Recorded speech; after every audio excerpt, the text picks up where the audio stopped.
The author of the book is actually trying to convey that there are certain school teachers that deal with the parents in their own way. But I think he should have mentioned here that there are parents who are very careful with their children and they want to know their child's progress.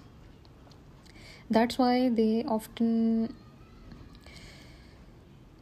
tell that we want to meet you or we want to discuss the progress of your child.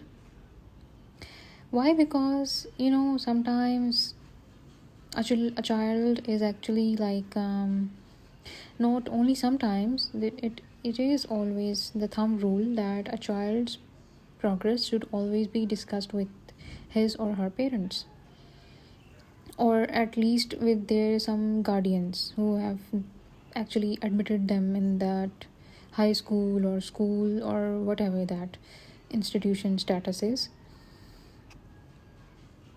Because at the end of a term or at the end of a academic year, if the parents are not meeting with their teachers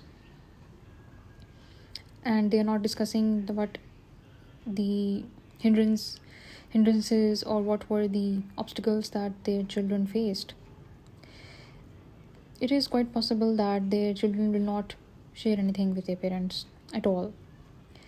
Because this is actually, I think, the system of the universe that Lord Allah Almighty has actually given the authority of children into the hands of their parents, because they are dependent on them and they should be taken care of as much as possible.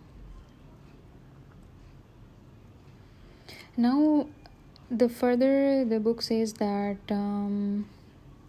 if a family has some business, then if a child is actually not able to study or get good grades academically, then that particular child should actually be introduced into the family business. But I think that this thing is actually quite works in two ways, because a child should be not told at exactly that point when he's actually failing or not getting good grades that he will not be able to continue the academics. So let's say he's in 5th grade or 7th grade, or let's say he is still in school or high school or college, even university. So he should not be placed this idea in his head that he should always just run away from the academics section and should always join business as a as a spare wheel, as a spare cart, like something that you just have it as an additional option. And because this is the thing that is actually spreading into our society, that it's okay if the grades fail. So if the grades are not good, so immediately admitting him into the family business will be the only possible solution. This thinking is actually, I think personally, is not true, or it should not be made true, because a child should be eager. A child should have this contentment of getting knowledge.